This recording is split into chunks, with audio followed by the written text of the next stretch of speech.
सो आज हम लोग स्टार्ट करने वाले हैं होमोपॉलीसैकेराइड्स और होमोग्लाइकेंस। क्या क्या होता है homopolysaccharides? Starting with the definition. So हमने कार्बोहाइड्रेट का क्लासिफिकेशन पढ़ा था कि we have only one sugar unit, then it is monosaccharide, two sugar units are called disaccharides, and having 3 to 10 sugar units are called oligosaccharides, and more than 10 sugar units are called polysaccharides. Polysaccharides को हमने फिर divide किया था into homopolysaccharides and heteropolysaccharides depending upon the type of sugar. If similar type of sugar then it is homopolysaccharide. So more than 10 sugar units, carbohydrate having more than 10 sugar units with similar type of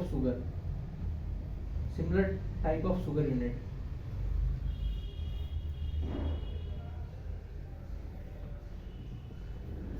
तो अब हम लोग देखने वाले हैं different type of homopolysaccharides. We have to study total 7 homoglycans. वो 7 कौन कौन से हैं? So first starting with the starch. Then we have first हम लोग इसको एक्सप्लेन कर लेते हैं स्टार्च को। इट इज ये जो है storage form of carbohydrate in plants में ये स्टोरेज फॉर्म है। स्टोरेज फॉर्म स्टार्च होमोपॉलीसैकेराइड है, तो इसका सुगर यूनिट कौन है? ये ग्लूकोज से मिलकर बना है, ग्लूकोज का होमोपॉलीसैकेराइड है। देन नेक्स्ट पॉइंट कि स्टार्च जो है इसमें दो कंपोनेंट्स आते हैं। It is made up of 2 components. एक होता है अमाइलोज और दूसरा है अमाइलोपेक्टिन। ये 2 कंपोनेंट से मिलकर बने होते हैं, यानी पूरे स्टार्च के स्ट्रक्चर में ये 2 तरह के स्ट्रक्चर्स दिखेंगे।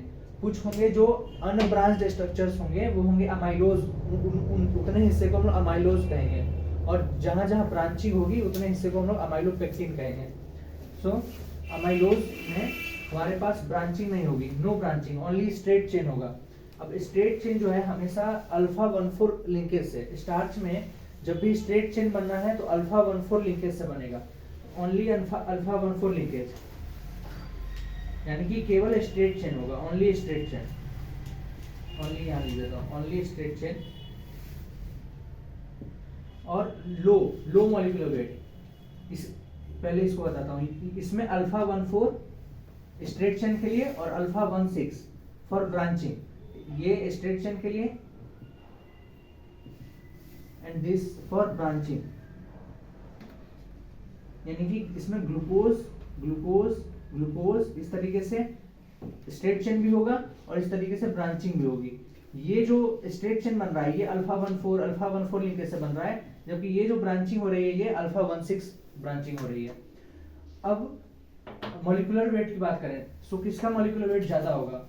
इसमें केवल स्ट्रेट चेन है, कम यूनिट्स होंगे, इसमें ब्रांचिंग भी है तो ज्यादा यूनिट्स होंगे। सो ये इसका मॉलिक्यूलर वेट हाई है, high molecular weight, it has low molecular wait.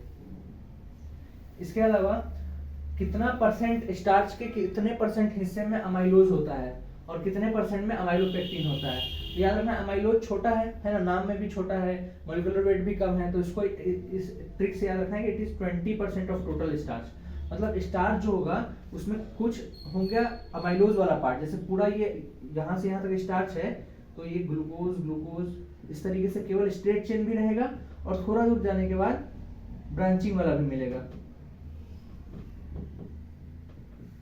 इस तरीके से ब्रांचिंग भी मिलेंगे।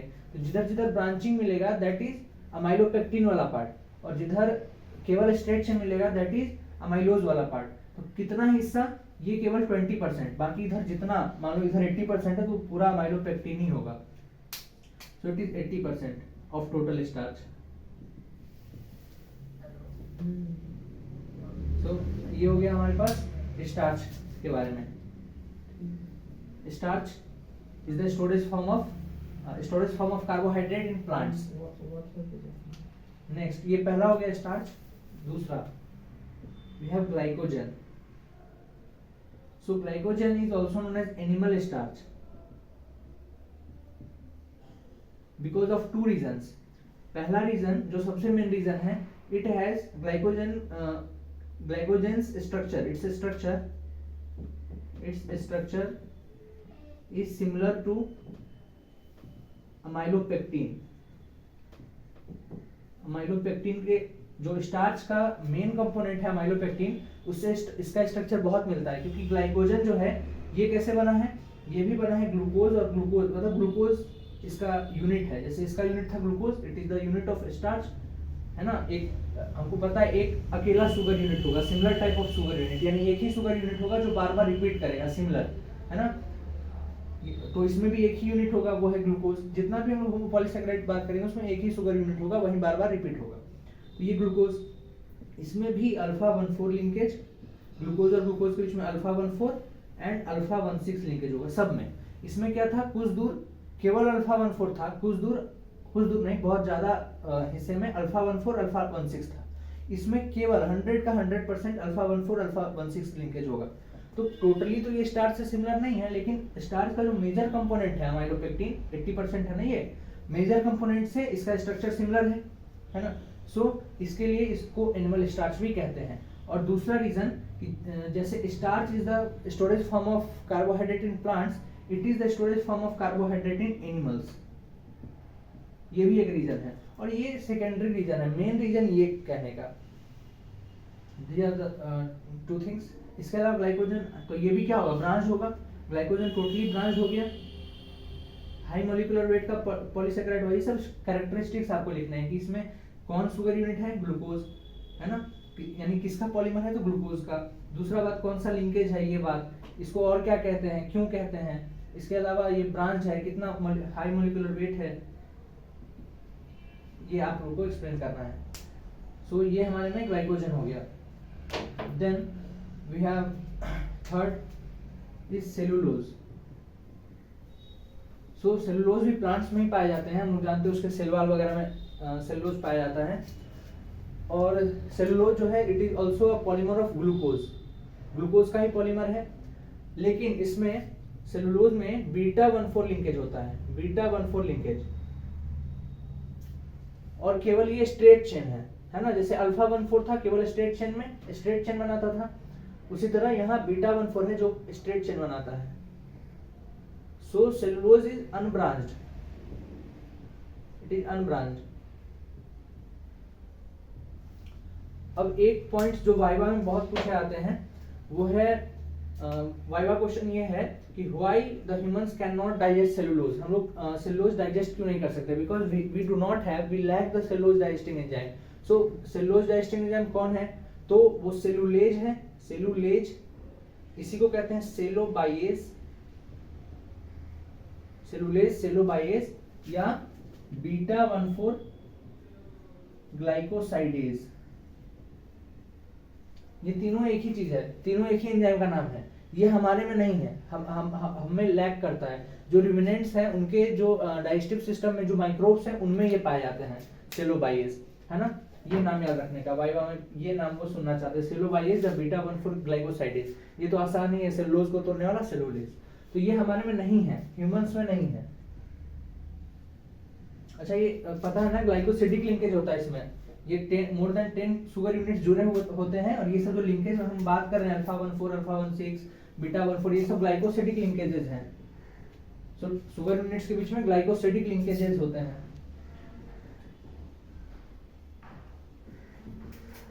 है ना। ये तो पता ही होगा, जैसे डाइसैकेराइड में ही है तो ग्लाइकोसिडिक लिंकेज से जुड़े होंगे 2 शुगर यूनिट, यहाँ बहुत सारे शुगर यूनिट है तो वो भी ग्लाइकोसिडिक लिंकेज से ही जुड़े होंगे। So it is beta 1,4 glycosidase, ठीक, ग्लाइकोसिडिक लिंकेज को तोड़ रहे हैं ना, glycosidase. Then cellulose, after the cellulose we have dextrin and इसका डेक्स्ट्रान, ये 5 अभी हम लोग इस स्लाइड में डिस्कस करते हैं। डेक्स्ट्रीन, अब 3 वर्ड्स मैं बताता हूं, एक है डेक्स्ट्रोज, डेक्स्ट्रीन और डेक्स्ट्रान। ये तीनों अलग अलग टर्म्स हैं, ये ध्यान रखने का। डेक्स्ट्रोज क्या है, it is the glucose solution, ये ग्लूकोज का सॉल्यूशन है, उसको डेक्स्ट्रोज कहते हैं। पानी में आपने ग्लूकोज मिलाया, दैट इज डेक्स्ट्रोज। डेक्स्ट्रीन क्या, वो तो अभी हम लोग बात करने वाले हैं, है क्या, तो एक होमोपॉलीसेकेराइड है, ये तो आप जान ही गए। डेक्स्ट्रोज क्या है, एक मोनोसेकेराइड जो कि ग्लूकोज है उसको पानी में घोल दिया, सॉल्यूशन बना दिया, दैट इज डेक्स्ट्रोज। डेक्स्ट्रीन क्या है, इट इज अ होमोपॉलीसेकेराइड, होमोपॉलीसेकेराइड है। और ये भी बना हुआ है ग्लूकोज यूनिट्स का, ग्लूकोज यूनिट्स का बना हुआ है हमारा डेक्स्ट्रीन, ठीक है। और डेक्स्ट्रीन जो है it is an intermediate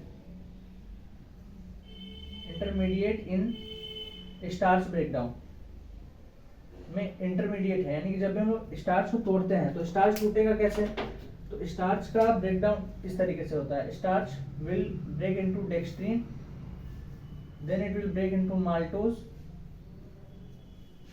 starch खुद हुआ high molecular weight homopolysaccharide, dextrin एक थोड़ा सा इससे कम, इसके रिलेटिवली लो मॉलिक्यूलर वेट का पॉलीसैकेराइड होमोपॉलीसैकेराइड, और माल्टोज डाइसैकेराइड, और finally it will break into glucose and glucose, ठीक। तो इस तरीके से तो स्टार्च को का ब्रेकडाउन में ये इंटरमीडिएट्स हो गए, तो डेक्स्ट्रीन इज आल्सो एन इंटरमीडिएट, तो ये आपको पता चल गया। डेक्स्ट्रान क्या है, dextran is a high molecular weight homopolysaccharide of glucose, again it is also polysaccharide of glucose.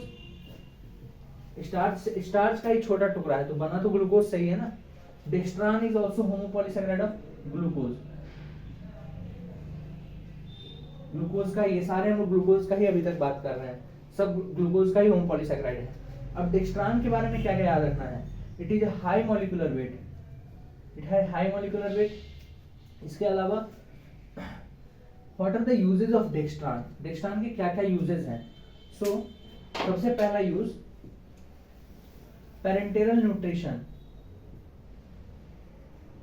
Parenteral nutrition क्या होता है पेरेंटरल न्यूट्रिशन, जैसे कोई पेशेंट्स होते हैं जिनका गैस्ट्रोइंटेस्टिनल सिस्टम खराब हो गया है या उसका सर्जरी हुआ है और वो अपने गैस्ट्रोइंटेस्टिनल सिस्टम को यूज नहीं कर पा रहे हैं, तो वो डाइजेशन नहीं कर पाएंगे, तो हम लोग उनको खाना पीना खिला नहीं सकते हैं, बट इंट्रावेनसली हम लोग कुछ इंजेक्ट कर सकते हैं, तो उसके लिए सबसे बेस्ट होता है डेक्स्ट्रान। डेक्स्ट्रान बहुत जल्दी जो है टूट के एनर्जी देता है हमको, पेरेंटरल न्यूट्रिशन के लिए बेस्ट है डेक्स्ट्रान। सेकेंड थिंग, अच्छा पेरेंटरल न्यूट्रिशन, इसमें एक बात मैं ऐड कर देता हूँ, पेरेंटरल न्यूट्रिशन पे जो पेशेंट्स होते हैं उनको फ्राइनोडर्मा का बहुत ज़्यादा फ्राइनोडर्मा का चांस रहता है। Parenteral nutrition, the patients with parenteral nutrition and the children with formula feed have very high chance of one second, sorry,